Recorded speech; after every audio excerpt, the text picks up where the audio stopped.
This is a Headgum podcast.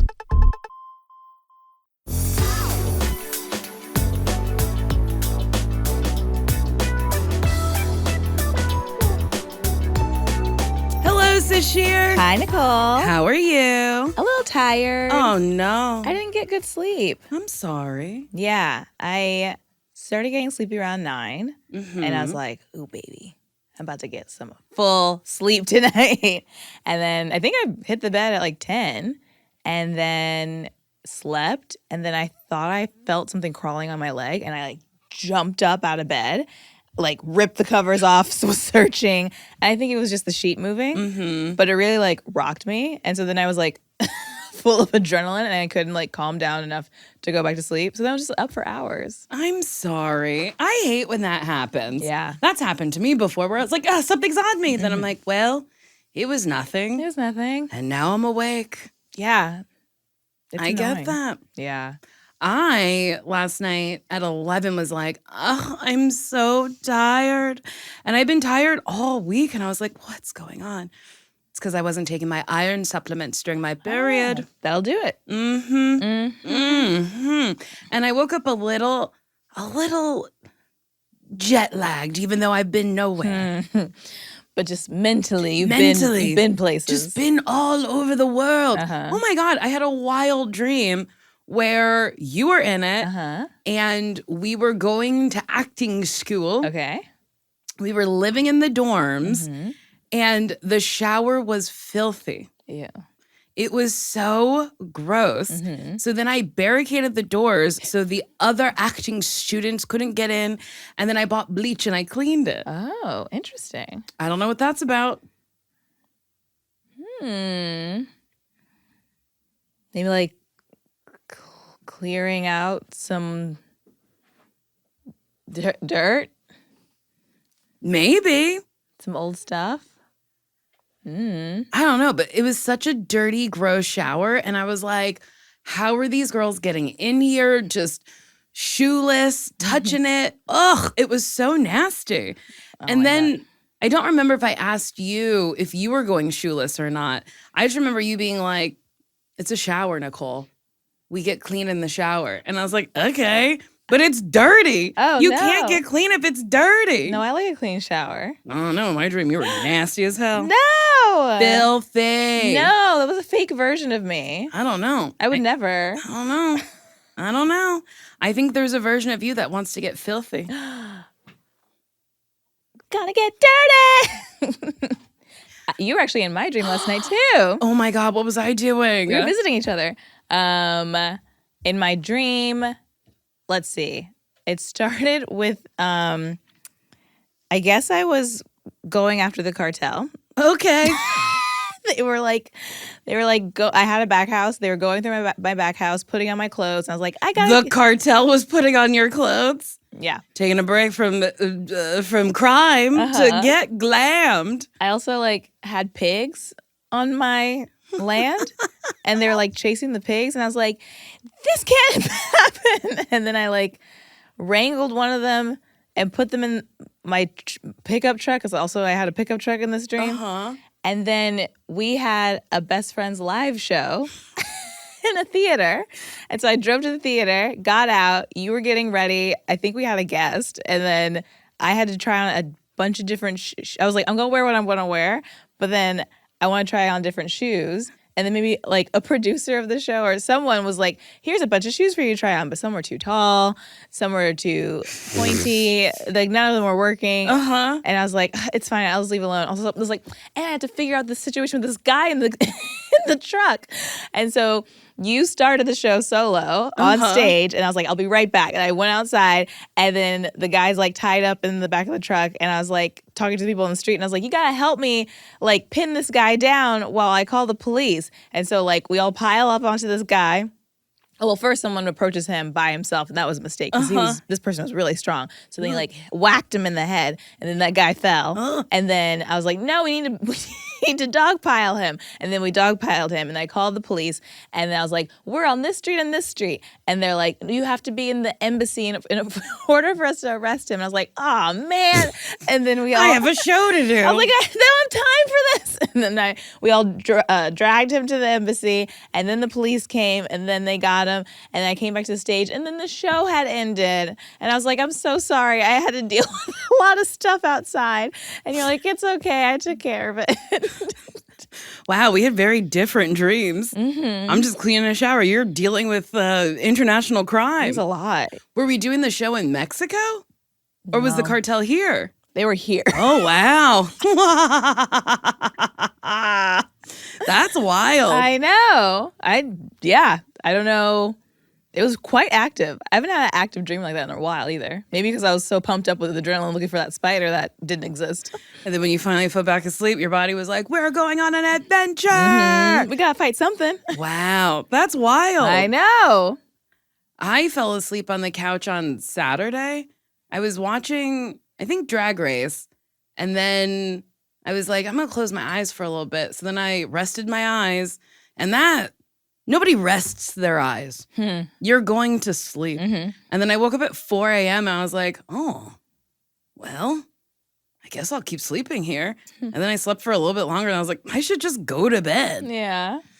Oh, Lord. Oh, Lord. Yeah, I've definitely fallen asleep like the whole night and been like, but my bed's not that far. Like I could just go to bed. Yeah. But for some reason, getting up and then doing all the things that you need to do to get ready for bed. Because you got to brush your teeth. Yes. Maybe wash your face. Yes. But you don't want to do that. You don't have to do any of that on the couch. No. The couch doesn't care if you come correct. That is very true. Come as you are on the couch. Come as you are, fall asleep, love your life here on the couch. And by the time I get up and go do all of those things, now I'm not tired anymore. Exactly. I lost the sleep. That is a wild thing. I lose sleep all the time. If I go to sleep too early for me is anytime before midnight. I will wake up at like 3 or 4 in the morning and be like, well, time to make the donuts. I gotta get up and do things. Maybe I'll make myself a little snack. Oh my God, before bed last night, or maybe it was 2 nights ago, I bought chocolate cake. And I was having a nice time on that chocolate cake. Nice. And then fell asleep on the couch and then woke up with a tummy ache. Times are hard. Times are hard. They're just so hard. Yeah. I told you I've been sleeping on the floor lately. And you were like, are you okay? Well, I was like, did something happen? Did your bed reject you? Is your mattress torn up? Are you going through it?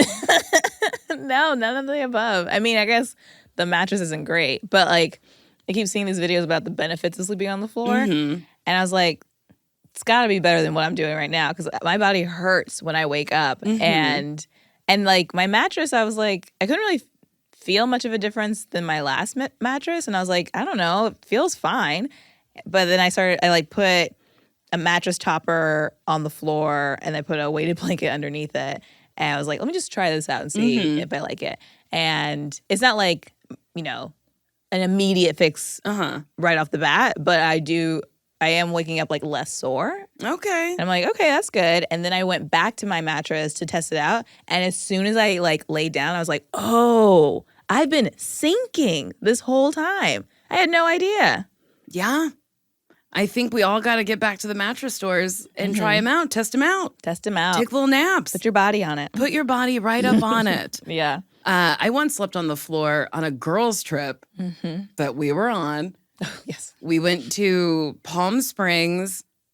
We didn't have a say in the house that was rented. But I remember, I think I was the last one there, so I got the room that was left. And the room that was left had a little day bed on it that I was like, this looks like it's for a child.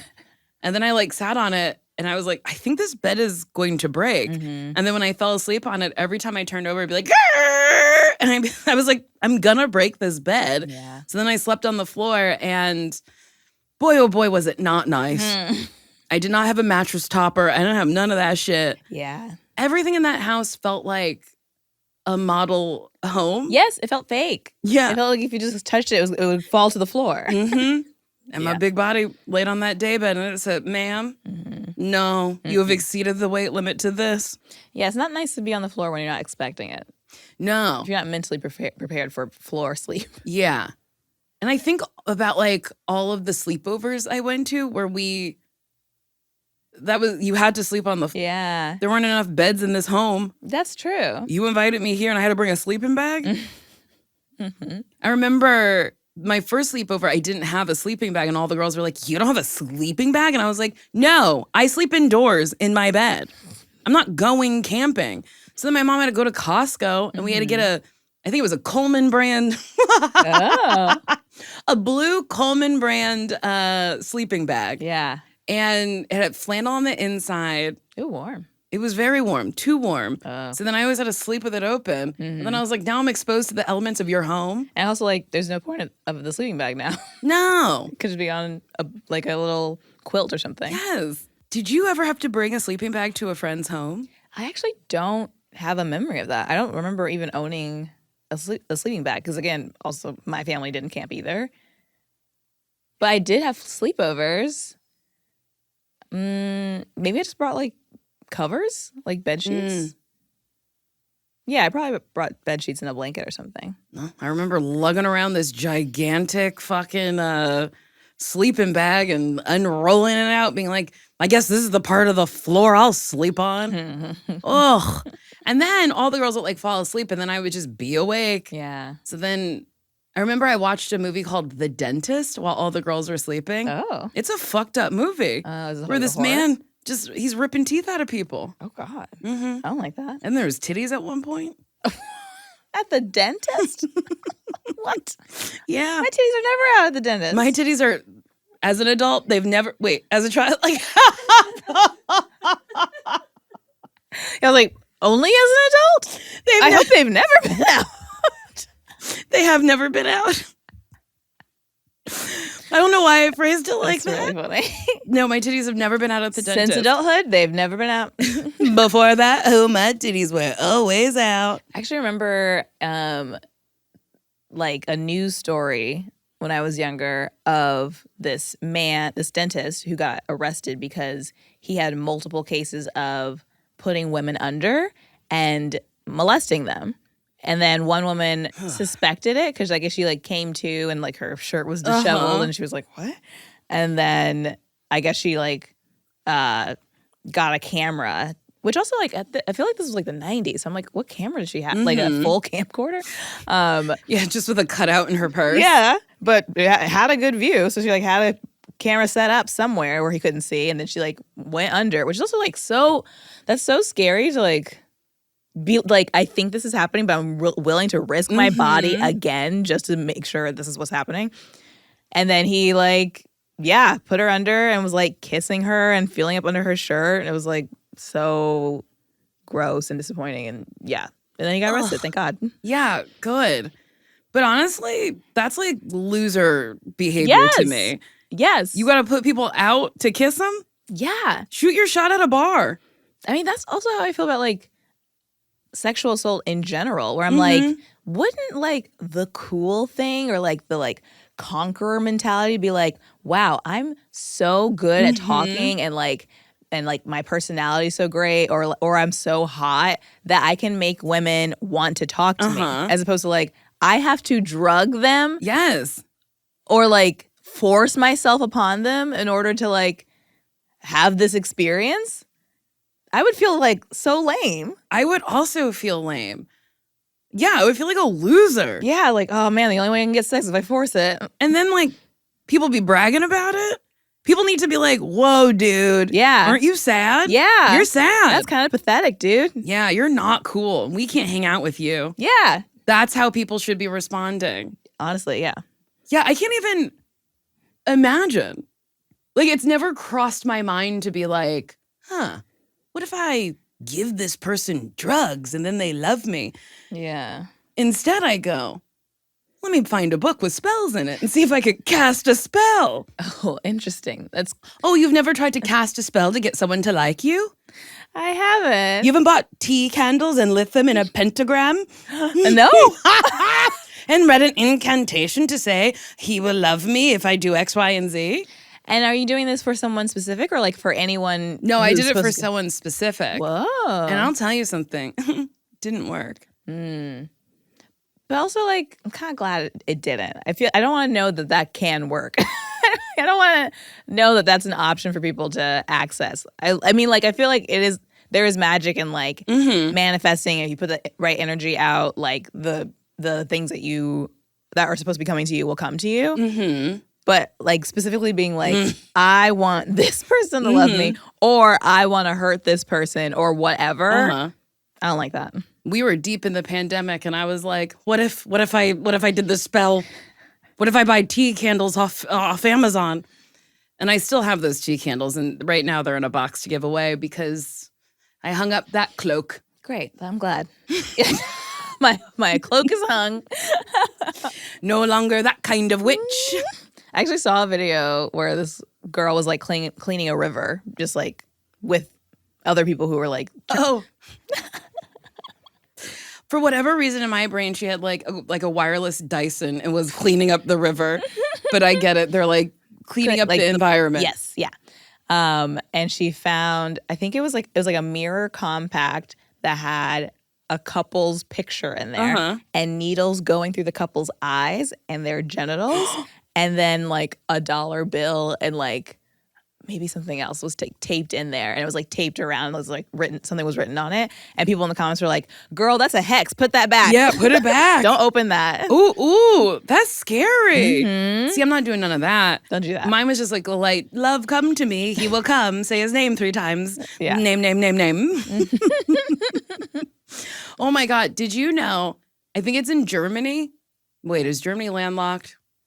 I don't know. There's a place in Europe that's not landlocked. Oh, okay. Where Garfield phones keep washing up on shore. I did see that. And it's because, I guess, a carrier ship of, like, goods filled with Garfield phones sank. Which is also like, what? Where are they coming from? Where are they Where's there a high demand of Garfield phones? That's really funny. Isn't that funny? Yeah. Also, I guess it's plastic. I was like, also that they're light enough to float to shore, but yeah, they're plastic. I would love to live in that town. Yeah. I would be like, God has been blessing us with Garfield phones. What does God want us to do with these Garfield phones? We have to answer the call. And the call is, please make me lasagna and let me sleep in on a Monday. What's today? Monday. I do hate Mondays. Yeah. I really am Garfield. I love lasagna. I hate Mondays. That's true. Mondays are just so tough. Yeah, because you really have to, like, get started. Yeah. It is. There's no warm up either. It's like, no. Bam. Monday happens. You got to get the fuck up and go back to work. Yeah. I wonder who made a 5-day work week. Why do we work more than relax? I feel like there is an answer to that.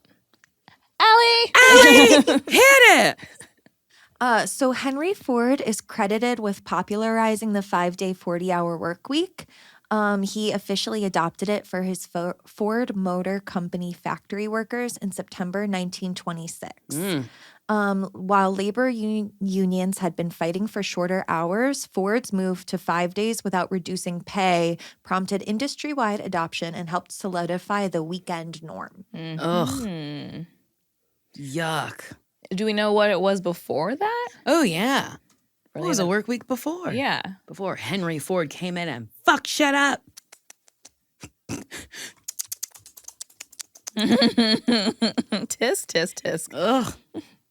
I think it should be, there's 7 days in a week. It should be 4 and 3. Definitely. So before the 5-day 40-hour work week, it was a 6-day work week. Oh, that's worse, actually. And people were working 60 to 100 hours per week during the late 19th and 20th century. Oh, so Henry Ford came in and saved us. I was like, he actually made it better. Good job, Henry Ford. Good job. Yes, Henry. That's 6 crazy. days a week, 100 hours? Yikes. Whoa. I mean, that's wild. That's why no one's smiling in the photos back then. That's so funny. They're like, we have to get back to work. So tired. You want me to pose for a picture on my 1 day off? Oh my God, that's wild. Mm-hmm. When I worked at Lane Bryant, I didn't really have weekends. Oh, yeah? No, because they would just schedule me whenever they wanted, which is so wild to do in retail. Like, I feel like you should hire people to work on let people choose. Do you want to work on the weekends or do you want to work during the week? Yeah. But it was a crapshoot as to whether I'd have a weekend off. Like, how far in advance would you know your schedule? I think the schedule would come out on Fridays for Sunday through Saturday, I think. That's like very quick. Yeah. To just be like available? Yeah. That sucks. It did suck. And I wasn't even full time. So they would schedule me like 39 hours so I wouldn't get benefits or anything. Oh, wow. That's rude. $7.50, no benefits. And I would steal overtime. Nice. I would take shifts. So I would switch shifts with girls or just take their shifts towards the end of the week. So then they would have a hard time trying to find someone with less hours to replace me. And then I would try to get time and a half. And baby, those time and a half checks, Oh, great. pay my rent and eat some chicken. Well, pay my rent and eat some chicken. I used to love those. But man, working retail sucked. Yeah, I worked in retail, and the store I worked at was like cute, and like the girls were all really nice. And I was hired. I guess we agreed on the weekends, and I wanted my weeks free to audition for commercials. But there was like such a small staff that like sometimes people have to sub in to like cover for other people, and they'd ask me to sub in, and I'm like, no. No, I'm sorry. I'm a thespian. Have you ever heard of one? I just had to be available in case somebody wants to see me audition for a commercial. And they're like, please? I'm like, I can't do that. No, I simply can't. And I will mess up most transactions that I make on these registers, and you will have to clean it up on Monday. That's so funny. When I worked at Lane Bryant, I think they're called real woman dollars or something. Okay.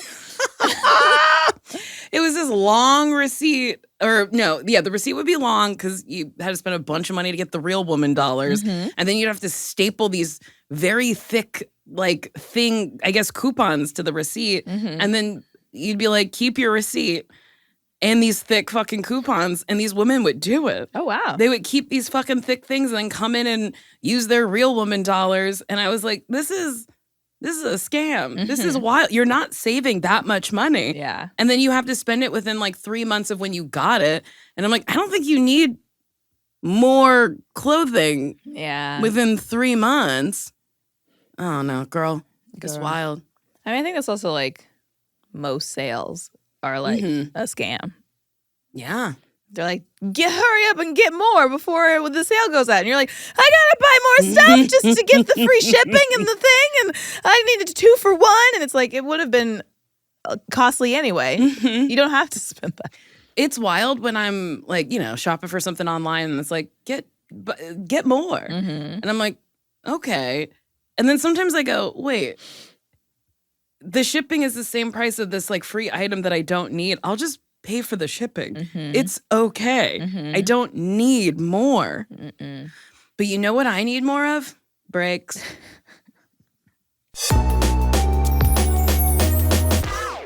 I've been having a lot of fun choosing my outfits lately, whether that be considering different style combinations I haven't tried yet or trying out a new accessory or two. That little bit of extra thought and care puts a little pep in my step as I go about my day. Quint has been my go-to. The fabrics feel elevated, the fits are flattering, and everything just works without overthinking it. Quint makes it easy to refresh your everyday this spring with pieces that feel as good as they look. They use premium materials like 100% European linen, organic cotton, ultra soft denim. Their lightweight linen pants, dresses, and tops start at $30 and are effortless, breathable, and easy to wear on repeat. Everything at Quince is priced 50 to 80% less than similar brands. They work directly with ethical factories and cut out the middleman, so you're paying for quality and craftsmanship, not brand markup. I bought this like short-sleeved sweater for this nice man in my life. This nice man, who knows who who he is. It's got buttons. It's this like olive green, and it looks so nice on him. And honestly, the quality of it is just so delightful, and it's great to wear on Fridays when we get lasagna.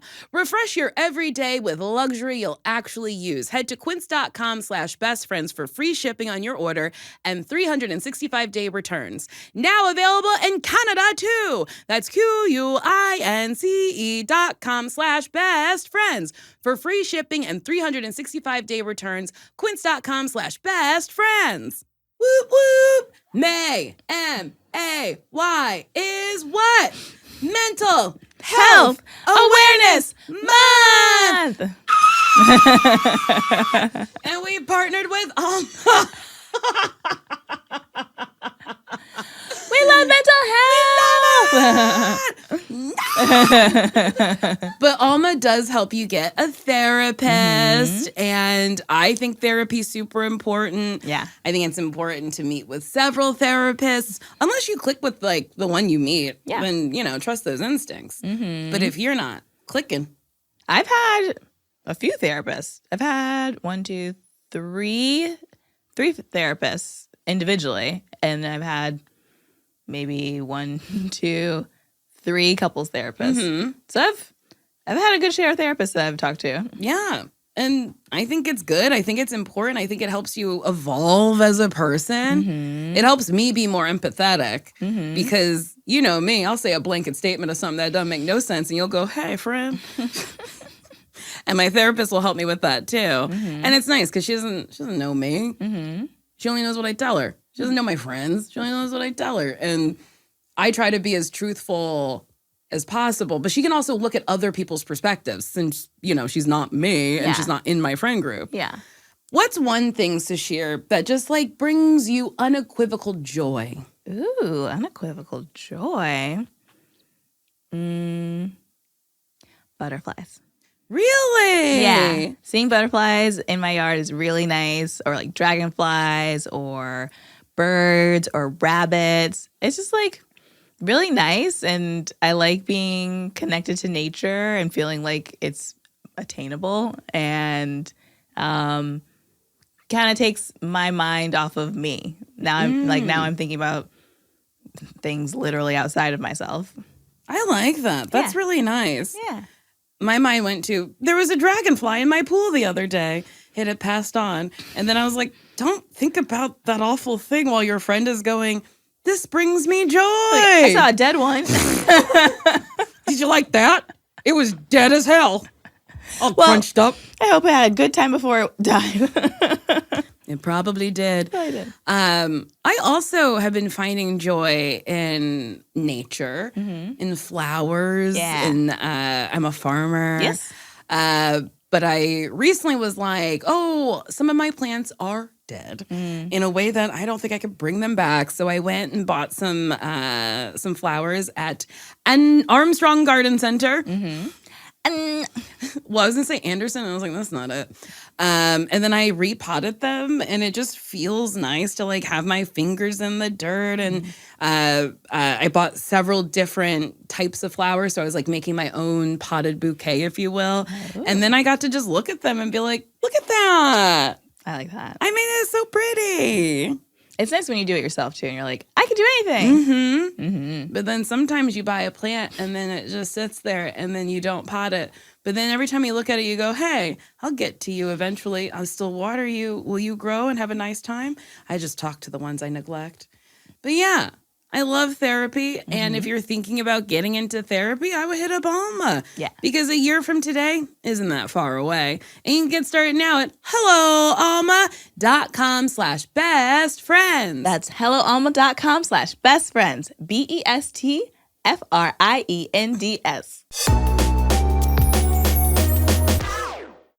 That break was good. So good. Did you hear about a Kit Kat robbery? Not the Kit Kat robbery. I sure didn't. Apparently, there was a robbery of Kit Kats from a truck, causing a shortage of Kit Kats with Easter impending. Oh, no. Wait, am I right? Am I making this up? Okay. 12 tons. 12 tons of Kit Kats? Oh, my God. Some hungry bitch was like, oh. You're like, what are they going to do with it? Sell it on the black market? Who's demanding Kit Kats like that? I don't know. Whoa. I don't know. But imagine like a Kit Kat heist. Like the boss of your gang is like, all right, so the Kit Kat truck. And you're like, wait, what about money? No. Kit Kats. And then they're like, ugh, give me a break. I think you should go. I really just think you should get in your car, hit that button, turn it on, back out of the parking lot, drive home, park your car, go inside your home and really think about the things you say to me. That's what I think should happen. Yeah, get on out of here. Come on.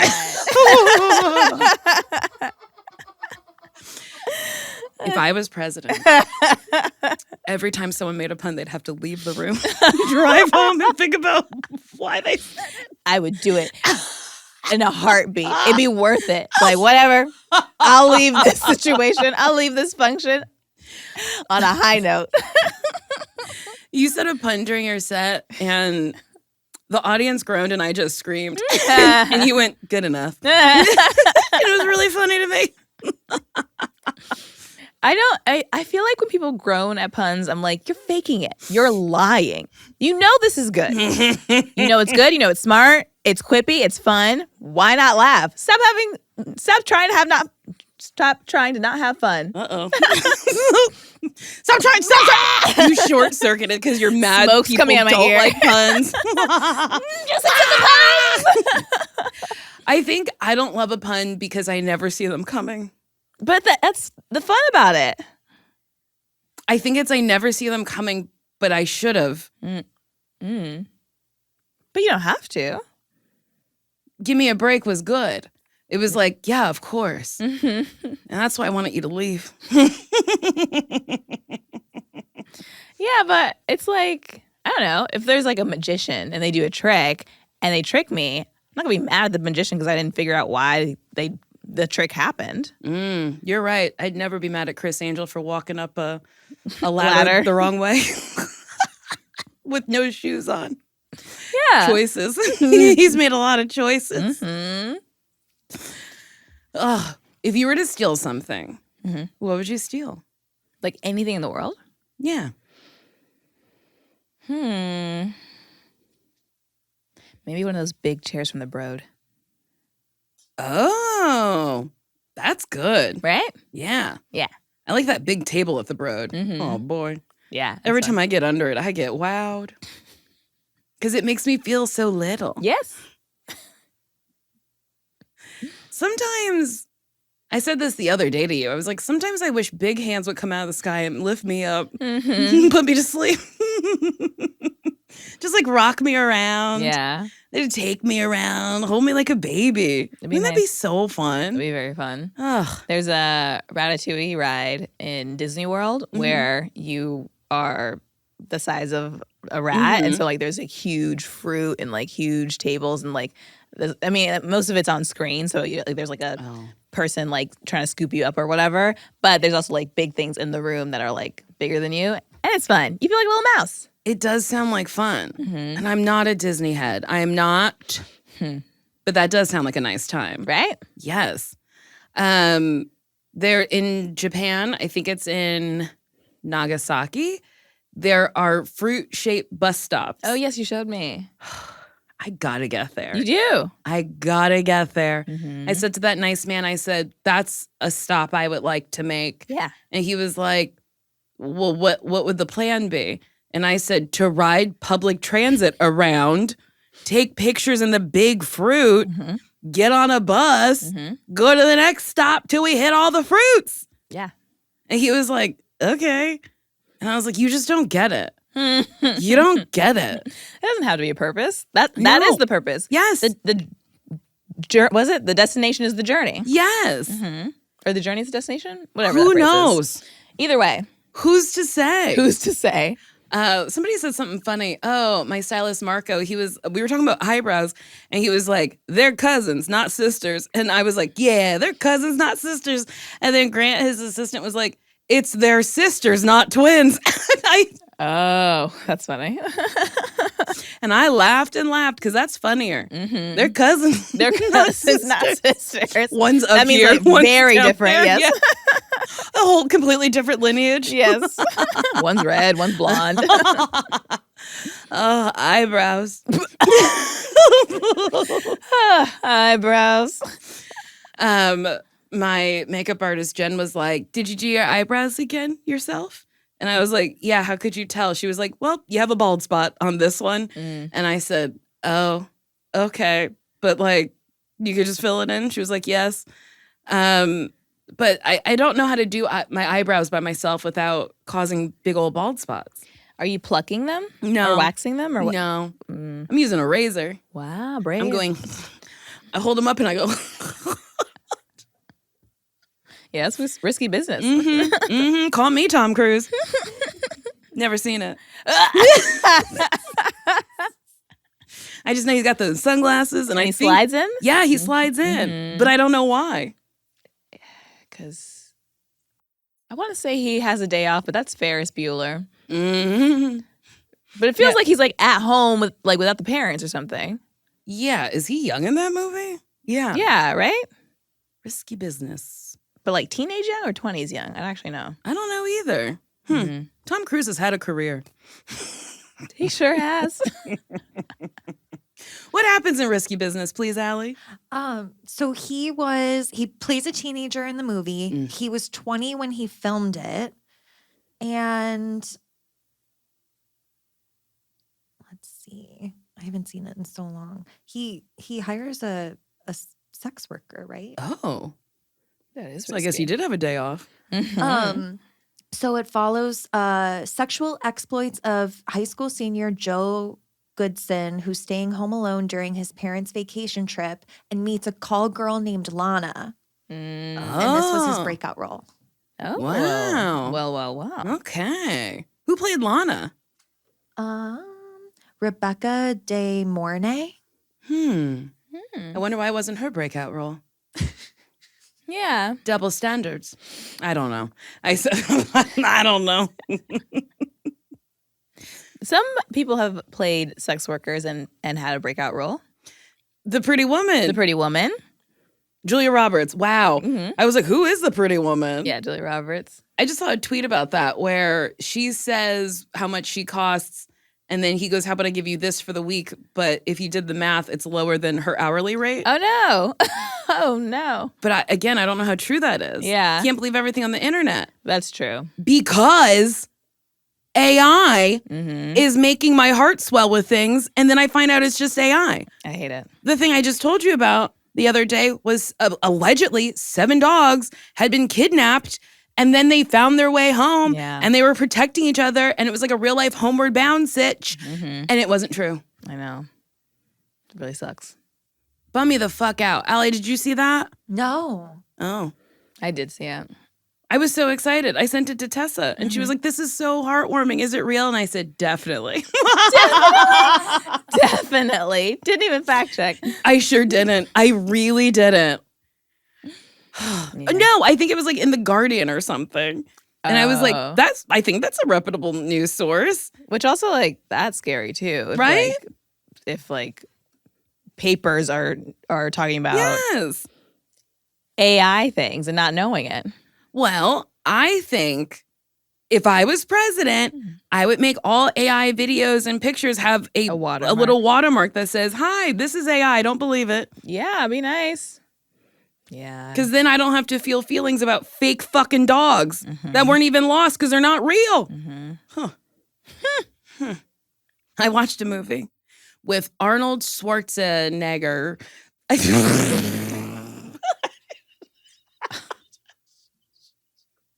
don't think you could say that. How do you say his last name? I think it does have all those components, but you really broke it up and slowed it down. It's It's a wild name, and it's crazy that he didn't change it. We were all running around saying that man's name. That's crazy. Why isn't he Arnold Smith? But He's proud of his name. I guess. But in the movie, it was called The Sixth Day. And in the movie, you could like clone your dead dog. And I don't want to get to that point where there's like a store I could go to that clone my dead dog. We're here already. It's happening. I know Barbara Streisand has, but has anybody else? Probably. Oh, Lord. I think I did see a story where someone did clone their dog, and then they were upset that it didn't have the same personality, which, like, it's not going to be the same dog. Mm-hmm. Like, I guess DNA-wise it's the same, but, like, doesn't mean... That it's like the same characteristics. Well, a woman in the movie was dying of a disease. I don't remember which one. And she was like, and her husband was like, I'll bring you back. And she was like, please actually don't, because I'm tired of, I don't want to, she was like, I don't want another person to have to try to live my life, because she was living the life of the woman who died before her, who she was cloned from. Because it's not like a duplicate person. Yeah. It's like the clone is the same DNA, but it's like different thoughts. So had his wife died before this clone? Yeah. So she keeps dying. Yes. And he keeps bringing her back? Bringing her back. Oh, God. Isn't that wild? Oh, yes. Isn't that hell on earth? Yeah. Let me die. That's sad. Mm-hmm. It's a good movie, though. What's it called? Sixth Day. Sixth Day. Okay. It's pretty wild. Yeah, sounds like it. I've been watching a lot of old movies. You have been? Mm-hmm. Yeah. I just saw True Lies. Oh, okay, I've heard good things about that. Yes, I was trying to finish all of James Cameron's filmography. Yeah, you love... I'm a Cameron head. You're a Cam head. He loves water. He loves water. True Lies, water. The Abyss, water. Where's water in True Lies? Oh, there is. Have you seen True Lies? No. Oh. But isn't it like about a couple or something? Yes. It is about a couple, but there is a scene where they're fighting some bad guys, and then Arnold dives into water. Water. That is water. There's Loves water. There. Mm-hmm. But Terminator and Terminator 2, I don't think have water. But they're like the like metallic-y, gooey like effects. Kind of look like water. Like water. Mm-hmm. They melt up into water. James loves water. Yeah. God, I want to meet him. I feel like that's possible. How? I don't know, but like you said it. I don't know. How will you make this happen for me? Set up a meeting. Tell your reps. They'll be like, about what? I'm like, just a chit chat. Just a chit chat. Because I have questions. Uh-huh. So like when he made The Abyss, did he have the idea of Avatar? Because some things in The Abyss, I don't want to say what. I don't want to spoil it. In case you haven't seen it, it's from 1989. Don't want to spoil it. Some things from The Abyss remind me of Avatar. And I'm like, was he writing down like side notes to be like, other movie? These ideas are for the other movie. Probably. Maybe. Just like keeping like little ideas. Yeah, you probably have ideas from like 10 years ago that you just like still have. Yeah, you're right. But I don't have the drive of James Cameron to make them come into fruition. Yeah. But maybe I will right after we meet. You'll be so inspired. Like, I will tackle that thing. And one of my favorite things I've learned is the producer on The Abyss is also the producer on Armageddon, which is almost the same kind of movie. It is, yeah. Trade water for space. Yeah.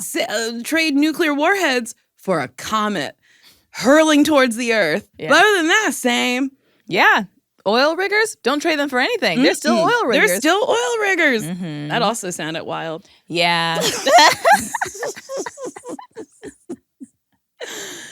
Oh, should Oil we people. do a quiz or should we do questions? It's a funky amount of It's time. an odd amount of time. Mm-hmm. Maybe questions. Okay. Yeah. Yeah.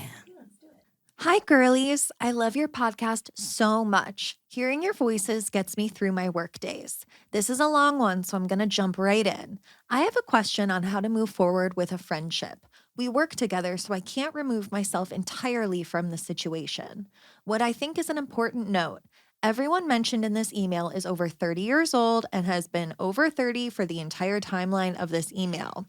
We're all employed at the same place, but in separate areas, except my friend who this email is about and her boyfriend. They work very closely together.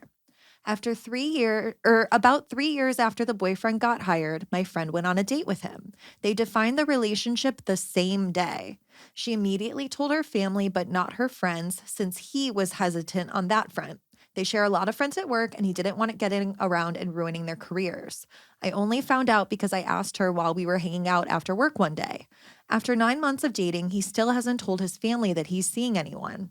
My friend told me that she expressed discomfort about this with him frequently. Not in a tell your family right now way, but in a it makes me feel like you're trying to hide me so that you can cheat way.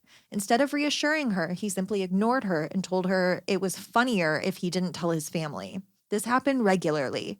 The timeline here isn't my issue. It's that she was in tears every time they talked about it, and he continued to think it was funnier to not tell his family or to have a serious conversation about why he wasn't ready.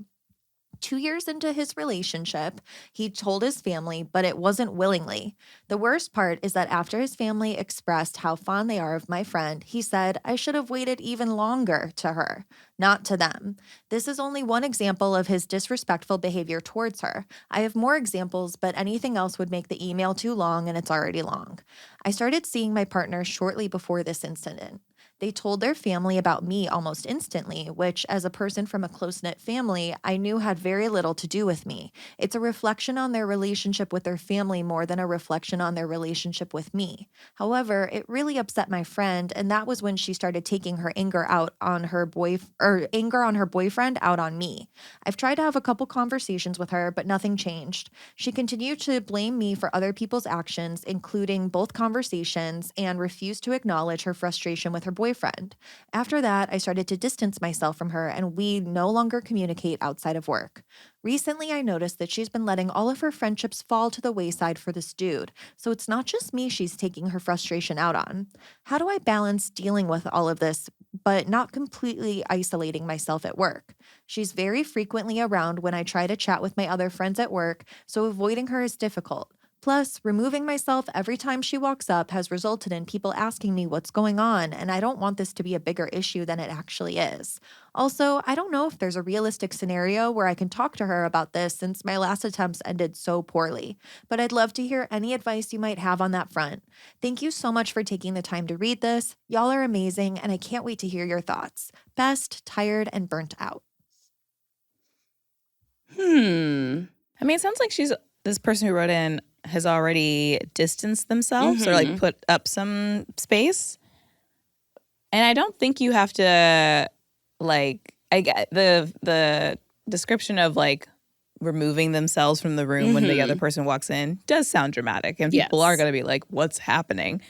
I mean, I guess I don't know how you feel when you see that friend, but you can be cordial. You're coworkers. You can downgrade how you feel about this person and like have less expectations for them as like a close friend and be like, I can still talk to them, and when you're at work, hopefully her personal issues in her relationship won't come up anyway. So it's like you don't have to talk about that stuff. You can just be surface, keep it light, keep it moving, keep it civil, and do you, because it also doesn't sound like this friend's even like trying to hang out with you more anyway. So it's like you're not at risk of like having to like turn her down. Yeah, I agree. I think it's like you don't need to remove yourself. Just, hi, how are you? I got emails to send or whatever. But I think if you don't want to answer questions as to why you keep removing yourself from the situation, I think it's just like fine to just be there. You don't even have to like be there. You could disassociate. Like if that person like really makes you feel a certain type of way, just I just think walking away is a little childish and a little like overly sensitive. Yeah. Especially if this person has like removed other people from their lives as friends and stuff. It's like she's on her own journey. Truly. Let her be on her own journey. Y'all work together. You don't want the environment at Enron to feel bad, you know? It's already bad. I don't even know if it's a They're company. already doing well. Not doing well. But yeah, I agree. Just like keep it moving, keep it cordial. Yeah. Solved. Ooh, another break. Ooh, baby. Growing up, I had a very hard time washing my hair. I would always just leave the conditioner in. Turns out you have to use leave-in conditioner, not just conditioner you don't wash out all the way. And honestly, sometimes people would give me advice being like, Nicole, you should wash out all that conditioner. And I'd be like, get out of my hair. My business, not yours. But then I was like, oh, leave-in conditioner actually does feel a little bit better than just conditioner I left in. And honestly, my hair growth was being hindered by all this conditioner that I was just leaving in my dang head. So, something I have learned to use is stimulating scalp and hair balm from Basque and Lather. It nourishes, it hydrates from the inside out, and it has 100% natural ingredients. A nourishing hair balm for curly or kinky hair that helps reduce hair breakage and adds shine. And when it's used regularly, users have seen results in about 3 months, and it's made with ingredients that can penetrate hair strands without clogging pores. A non-greasy formula with no petroleum or other stuff. They also have a hydrating hair mist to keep any type of hair soft, shiny, and hydrated. And it's combined with aloe vera and avocado oil to reduce frizz, treat dryness, detangle, and redefine curls. And it can be used in combination with other products for a customized routine. Great for protective styles, including locks, twists, and braids. Basque and Lather is a Black-owned and family-operated hair care that started with family love. When a dermatologist misdiagnosed CEO Shayna's younger sister and said that her hair may never grow back, the family said, not on my watch, and took things into their own hands. Today, her hair is down to her hips. Can you believe? Her hips don't lie. The hair is touching it. Shayna and her mother researched and formulated their own scalp and hair oil to stimulate growth and retain length. Explore viral bestsellers and products of healthier hair of all types from Basque and Lather. Go to basqueandlatherco.com and use code BESTFRIENDS for 20% off.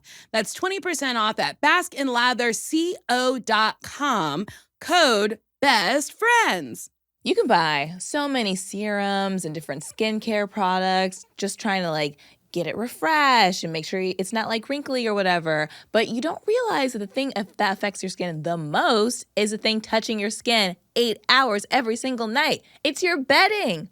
Bowl and Branch bedding, from their organic cotton sheets to their breathable pillows and comforters, is made with ultra clean materials that are gentle on skin and free from harsh chemicals. Their fabrics are breathable, soft, and temperature regulating, so you're not overheating or tossing or turning. When your entire bed is made from better materials, it supports the kind of sleep that actually helps your skin recover overnight. A lot of people start with signature sheets, and then they add matching pillowcases and a waffle blanket because the combination makes the whole bed feel softer and cooler. It's one of those upgrades where you notice the difference the very first night. Bowl and Branch bedding is designed for exactly that kind of rest. From their signature organic cotton sheets to plush pillows, breathable blankets, and temperature-regulating comforters, everything is made to create a bed that truly supports good sleep. It's incredibly soft, breathable, and built to get better over time. It's the kind of sleep that you don't compromise on anymore. A lot of customers start with the sheets, but once they feel them, they upgrade with the whole bed. Before, I didn't really care about what kind of sheets I would get for my bed. I would just get whatever was at the store, not really thinking about it, and I would overheat and start sweating and toss and turn and not really know what the problem was. Turns out, it was my bedding. And with Bowl and Branch, it feels so much better. I got these new sheets and they feel so good because the quality is so much better.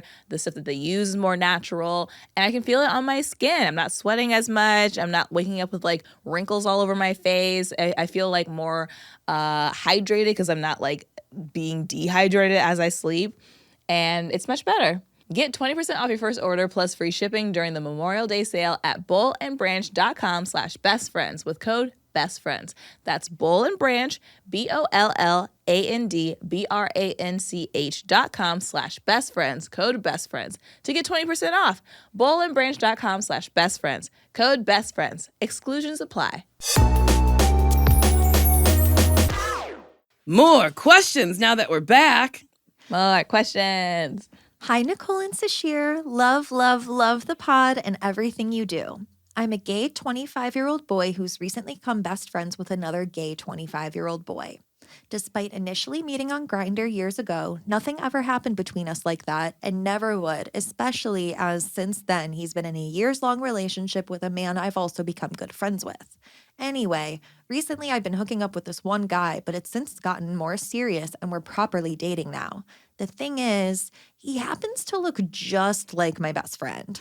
Personally, when I look at them, they feel very different to me because I know them both very well, but I can't deny that there's so many similarities, and my best friend has concurred. They're the same ethnicity, have the same hair color and style, similar facial structure, and even similar fashion sense. Is this weird? I've told my best friend and shown him pictures, and he seems to think it's funny, but I don't want the guy I'm dated to be weirded out by it, especially if the two of them would likely meet someday. Am I overthinking this, or am I right to wonder how this reflects on me? Is it just funny and I should go with the flow and laugh along with it? And how would either of you feel if you started dating someone and found out their best friend was your doppelganger? Thank you so much for any help you could give me. Much love from New Zealand. P.S. When listening to the pod, I sometimes find myself singing to the tune of What Dreams Are Made Of. Hey now, this is Sasheer Sameda. Did I make this up or did Nicole sing it once since I know you're a big fan of that song? Okay, sorry, bye. Whoa. That's very funny. I don't know if I've ever said that. It doesn't ring a bell to me. Hey now. This is Sasheer Sameda. That's really funny. I mean, I love it. I don't think I've ever sang it on the podcast. I don't think so either. But on every single Instagram post that's just a static picture, it's that song. I see. Well, that's my walkout sound now. I guess so. Whenever I perform.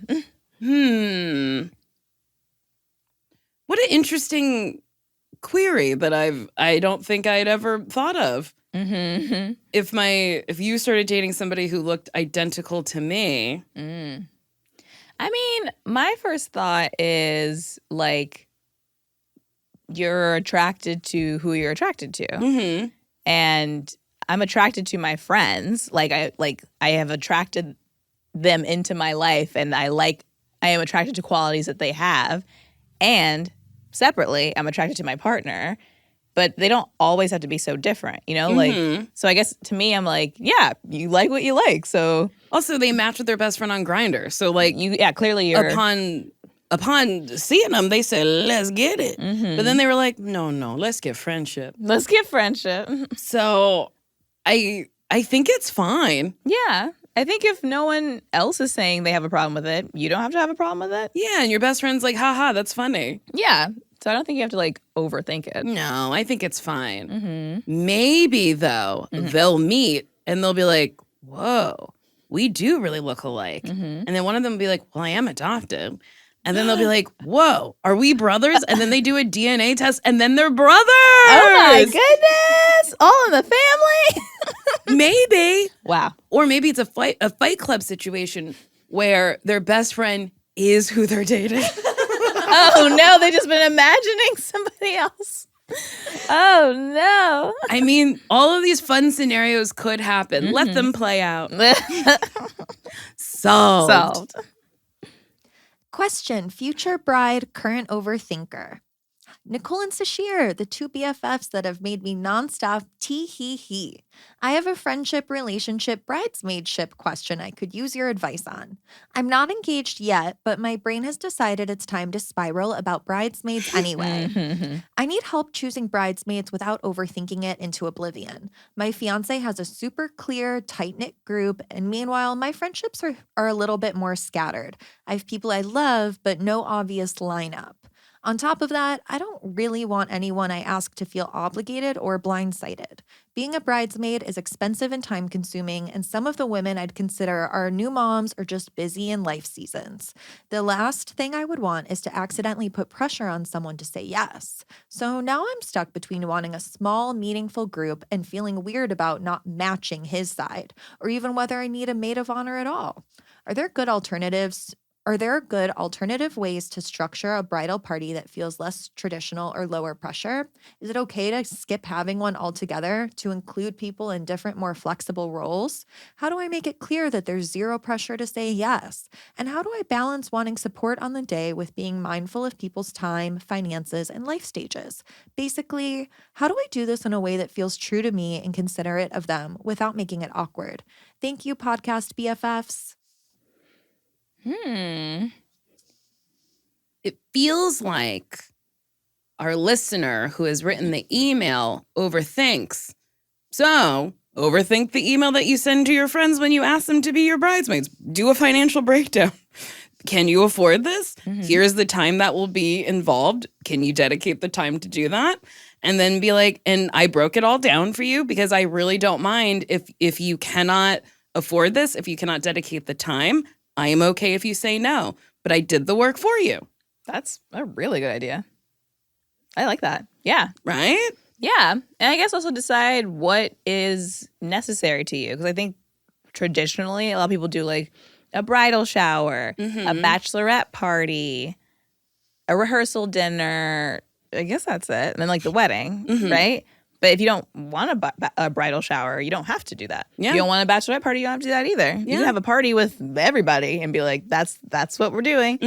And maybe you can talk to your partner and be like, because maybe if he has like 11 best men or whatever, you'd be like, can we shave this down? Like maybe he doesn't have to have everybody.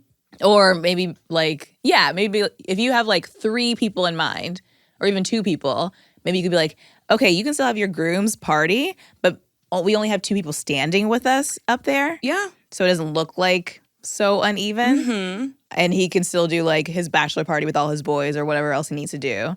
But the only people you see are equal. Or keep all 11 groomsmen, have 0 bridesmaids, and during the ceremony go, oh, I'm a lone wolf. I'm just kidding. Don't do that at all. But I like that. I like it's like 3 can stand up, but like they are part of the groomsmen party. Yeah. And then also, it's just aesthetics. It's just like the vibe. Like if there's 11 groomsmen and 3 bridesmaids, that's fine. Yeah.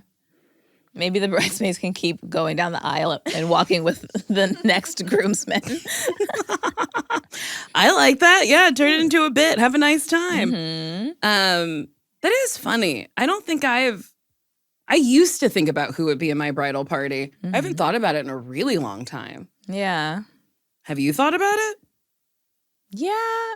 But also, I don't know what. I mean, yeah, in my mind, I'm like, I don't know what I want it to look like. We might not have anybody up there. I don't know. We'll see.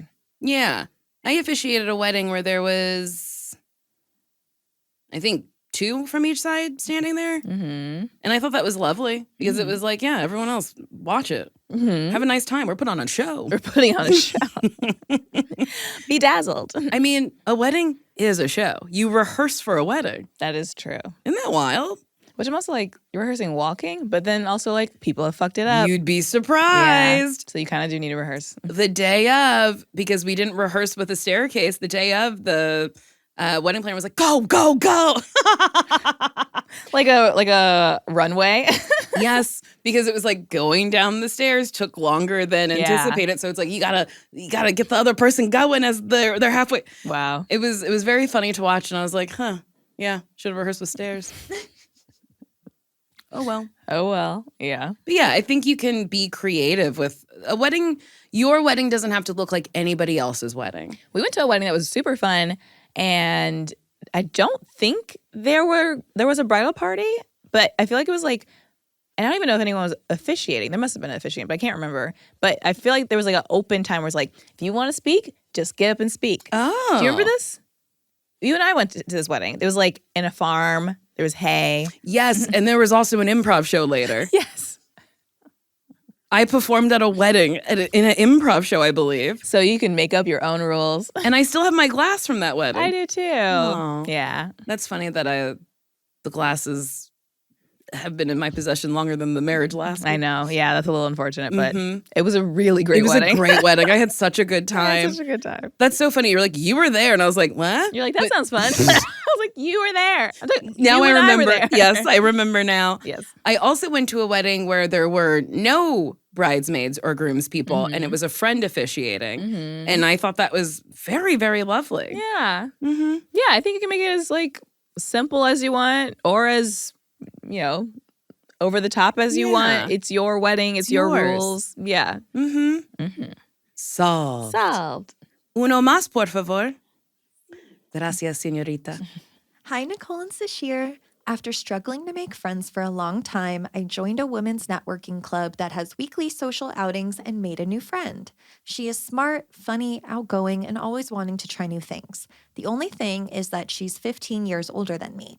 I have no problem with this, but as the younger one, I wonder if I'm lacking in terms of bringing experience and depth to the friendship. Personally, I'm not a fan of folks much younger than me because I find them immature and naive. I might be overthinking this, but I just don't want to be dragging the friendship down or anything. Do you have any age gap friendships? Am I overthinking this, or is this a cause for concern? Thanks. I don't think you're dragging or bringing that person down because they're choosing to hang out with you. Yeah. And I think it is beneficial for both parties to hang out with people of a different age. Like, I don't know how old this person is that's writing, but like, say they're in their 30s. Yeah, hanging out with someone 15 years younger than them probably isn't that appealing. But if this person's 15 years older than you are a full adult and you are probably adding value to the conversations and this experience. And yeah, soak up all that experience that she's giving you. Get those wise words that she's giving you. Like, it's fun. That's like a cool way to like bond with somebody who's lived a little bit more than you and has learned a little bit more. Yeah, and that being said, this person who's older than you might have friends who are like married and have kids, and maybe they don't have that experience. So they're happy that somebody who's an adult wants to like go do things with them. Yeah. So yeah, I think 15 years is nothing once you hit 30. It does feel that way. Like truly after 40, everything's the same. Yeah. Like it doesn't really matter. 40-year-old and a 55-year-old, easy breezy. Easy breezy. A 55-year-old and an older person, I won't do that math. 70? Are you trying to do 15 or just like older? Yeah, 55, 60, I think it's 70. Yeah, I did do that math. You did do that math. Yes, believe in yourself, girl. Yes, come through public school. But yeah, I think just enjoy it. Have a nice time. Yeah, because also I'm sure she's learning something from you too, like technology maybe. What's happening with the apps, you know? Yeah, what's happening with the apps? I kind of want to hang out with somebody younger so they can explain what's happening with the apps to me. What apps? What apps do you need explaining? Any app, really. Honestly, any app. Any app on my phone, there is something I don't know about it. Just tell me what's going on with it. I didn't even think of that. I guess, yeah, I don't really use my phone to its maximum capacity. I don't know what's going on. I charge it. I text. Plug it back up at night. It tells me the time. Yeah. The weather. I go on Instagram. It's funny. I was wearing a watch today and I was like, what time is it? And that nice man in my life was like, look at your watch. And I said, it doesn't work. And I went, oh, it does work. And then I knew exactly what time it was. It was a good time. Nice. And the time was a good time. Yeah, I thought it didn't work, but it definitely does. It is 4:05. Ooh. Allie, was I right? Yeah. Hell yeah. Solved. Well, if you have any questions or queries, you can call us or text us. You good? You good? I couldn't tell if I wanted to do the number or the email. Okay. Call or text or leave a voice message at 323-238-6554. We also have an email address, NicoleandSasheer@gmail.com. Jamel. Yeah, I put some sass on it. Gmail.com.